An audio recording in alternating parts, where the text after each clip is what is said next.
మన కళ్ళద్దాలు వస్తాయి. కళ్ళు బలహీన పడితే సైట్ వస్తుంది, షార్ట్ సైట్ లాంగ్ సైట్. ఆ కళ్ళద్దాలు పెట్టుకుంటేనే అది కనబడుతుంది, ఎందుకంటే కళ్ళలో వచ్చిన బలహీనత కాబట్టి.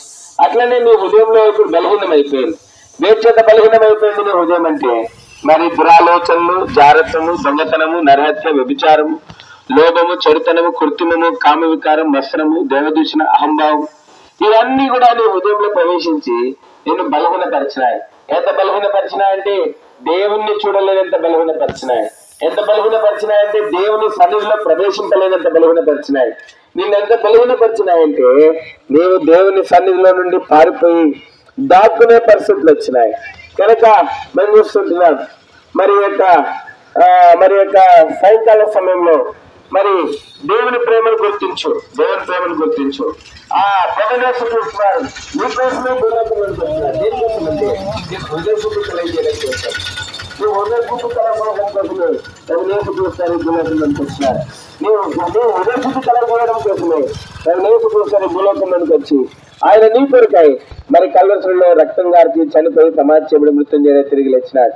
నేను వాక్యం బైబిల్ తెలియజేస్తా ఉంది, రక్తం చిందించబడకుండా పాప క్షమాపణ కలగదు. కనుక ఎడ్ల యొక్క మేకల యొక్క రక్తము పాపమును తీసివేయలేదు. కాబట్టి ఎడ్ల యొక్క మేకల యొక్క రక్తము నీ పాపాన్ని తీసివేస్తాయి అనుకుంటున్నావేమో, నీ దాన ధర్మాలు నీ పాపాన్ని తీసివేస్తాయి అనుకుంటున్నావేమో, లేకపోతే నీ మంచి కార్యాలు పుణ్యకార్యాలు నీ పాపాన్ని తీసివేస్తాయి అనుకుంటున్నావేమో. నీ పుణ్యకార్యాలు, నీ దాన ధర్మాలు, నీ ఏ దానం కూడా నీ పాపాన్ని తీసివేయలేదు. దేవుని వాక్యం బైబిల్ చెప్తా ఉంది, యేసు రక్తం ప్రతి పాపం నుండి మనల్ని కడిగి పవిత్రులుగా చేయను. యేసు రక్తం మాత్రమే నీ పాపాన్ని కడిగివేయగలదు. ఎందుకనగా ఆయనది నిర్దోషమైన రక్తము, ఎందుకనగా ఆయనది పవిత్రమైనటువంటి రక్తము. యేసు రక్తము నీ పాపములన్నిటినీ, జన్మ కర్మ పాపములన్నిటినీ కూడా యేసు రక్తము సంపూర్ణంగా కడిగి వేసి పరిశుద్ధపరచగలదు. నీ హృదయాన్ని పవిత్రపరచగలదు. కనుక ఈ సాయంకాల సమయంలో యేసుక్రీస్తు ప్రభువారు నీకోసమే భూలోకంలోకి వచ్చినారు. యేసు అనగా రక్షకుడు, క్రీస్తు అనగా అభిషక్తుడు.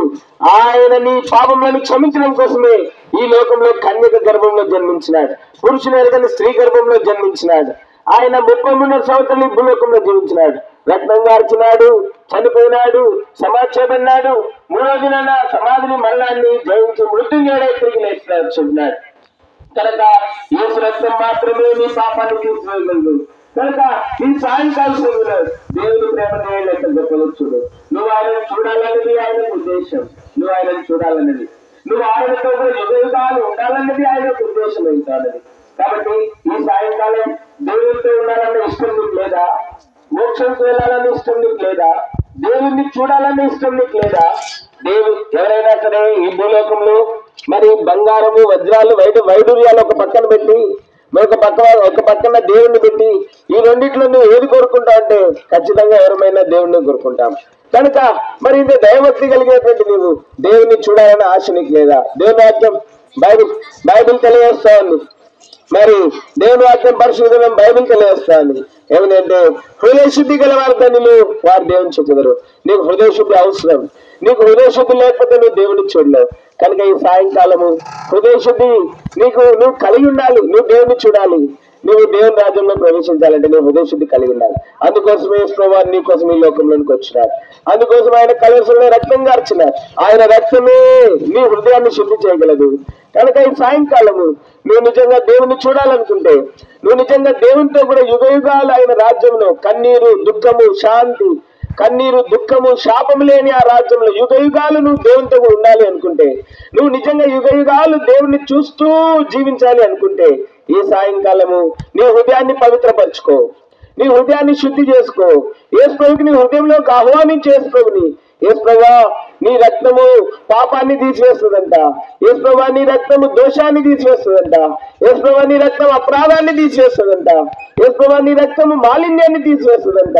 పాప డాగుల్ని తీసివేస్తుందంట. యేసు ప్రభువా రక్తంతో నా హృదయాన్ని కడుగు. నా హృదయంలో దురాలోచనలు, జారత్వములు, దొంగతనములు, నరహత్యలు, వ్యభిచారములు, లోభములు, చెడుతనములు, కృత్రిమములు, కామవికారం, మత్సరము, దేవదూషణ, అహంభావం, అవివేకం ఇవన్నీ ఉన్నాయి. మరి గర్వము, మరి ఇవన్నీ కూడా ఉన్నాయి. ఇవన్నీ కూడా తీసినాయి. యేసు ప్రభువా నీ రక్తంతో నా హృదయాన్ని కడుగు. దేవుణ్ణి చూసే ధన్యత నాకు ఇవ్వు అని సాయంకాలం ప్రభుతో చెప్పు. దేవుణ్ణి నేను చూడాలనుకుంటున్నాను కనుక నీ శిల రక్తంతో నా హృదయాన్ని కడుగు అని చెప్పి అడుగు. ప్రభు ఇప్పుడే నీ హృదయాన్ని కడుగుతాడు. ఇప్పుడే ప్రభు తన శిలువ రక్తంతో నీ హృదయాన్ని కడుగుతాడు, నీ హృదయాన్ని పవిత్రపరుస్తాడు. నీవు దేవుణ్ణి చూసే ధన్యత దేవుడు నీకు ఇస్తాడు. ఈ సాయంకాలం దేవుణ్ణి చూసే ధన్యత కోట్ల రూపాయలు పెట్టి నువ్వు కోట్ల రూపాయలు ఇచ్చినా చూడలేదు ధన్యత. ఇది ఉచితంగా దేవునికి ఇవ్వాలనుకుంటున్నాడు. ఏంటంటే నీ హృదయంలో యేసుప్రభుకి చోటిస్తే చాలు. యేసుప్రభు నా హృదయంలోనికి రా, నీ శిలువ రక్తంతో నా హృదయాన్ని కడుగు, నేను దేవుణ్ణి చూసే ధన్యత నాకు దయచేయి, దేవునితో ఉండే ధన్యత నాకు దయచేయని దేవుణ్ణి అడుగు. ఈ సాయంకాలము దేవుడు ఉచితంగానే నిన్ను నీ హృదయాన్ని పవిత్రపరిచి దేవుణ్ణి చూసే ధన్యత ఉచితంగా నీకు ఇచ్చి దేవునితో సదాకాలం ఉండే ధన్యత దేవుడిని ఉచితంగా ఇవ్వాలనుకుంటున్నాడు. దేవుడి మాటలు నీ రక్షణార్థమై దీవించను కాక. నీకోసం ప్రార్థన చేస్తాం. మేము ముందుకు వెళ్ళక మునుపు ఇంకెవరైనా మరి ఏదైనా అవసరం కొలిది ప్రార్థన చేయించుకోవాలనుకుంటే మేము మా వ్యాన్ దగ్గరికి వస్తే మేము మీకోసం ప్రార్థన చేస్తాం. మేము మీకోసం ప్రార్థన చేసి మేము ముందుకు వెళ్తాం. ప్రేమ గల మా పండుగ తండ్రి, పరిశుద్ధులైన దేవ, మెట్టుకు హృదయ శుద్ధి గలవారు ధన్యులు వారు దేవుని చూచెదరు. హృదయ శుద్ధి గలవారు మాత్రమే దేవుని చూడగలరు, దేవునితో ఉండగలరు. కనుక మానవుని హృదయం అపవిత్రమైపోయింది. దురాలోచనలు వచ్చినాయి, జాగ్రత్తలు వచ్చినాయి, దొంగతనములు వచ్చినాయి, మోసములు వచ్చినాయి, అభిచారములు వచ్చినాయి, వ్యభిచారములు వచ్చినాయి, కృత్రిమము, కామ వికారం, మత్సరములు చేసినాయి. ఇంత చెడిపోయిన హృదయం గల మానవుడు దేవుని చూడలేడు. అయితే మానవుడు పవిత్రపరచడం కోసమే మీ కుమారుని ఈ లోకం మేము పంపించినారు. యేసుక్రీస్తు ప్రభువారు ఈ లోక సృష్టికర్త అయినటువంటి మీరు ఈ లోకంలోనికి వచ్చి మా కొరకై కన్యక గర్భంలో జన్మించి 33 సంవత్సరాలు జీవించి కలసలలో మీరు కార్చిన పరిశుద్ధ రక్తంకి వందనాలు.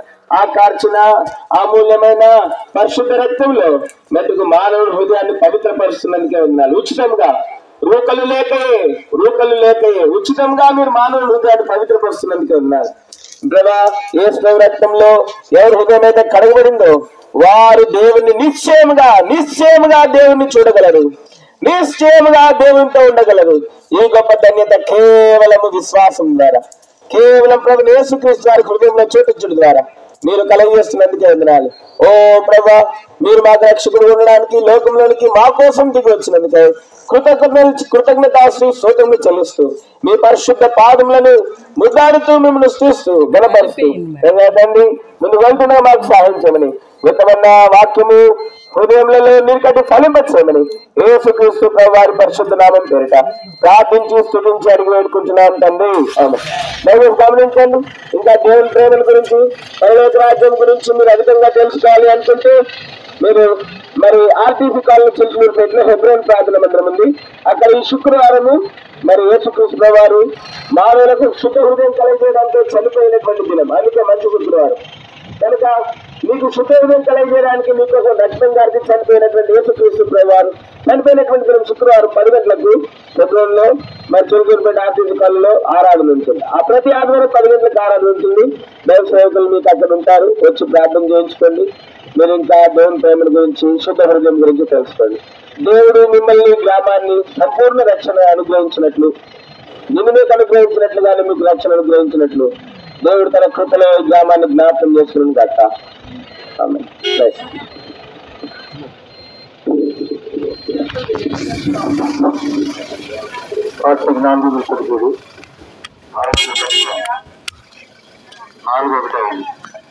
శాంతి సంతోషం క్షమాపణ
శాంతి సంతోషం సమాధానము సదా యేసులో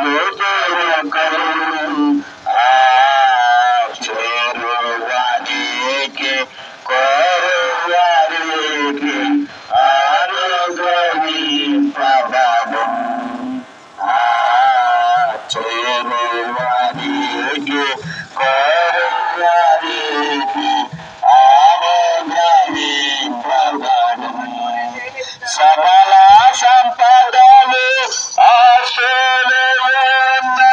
సకలందు వచనాలు సమసేపవన్ సకల సంపదలు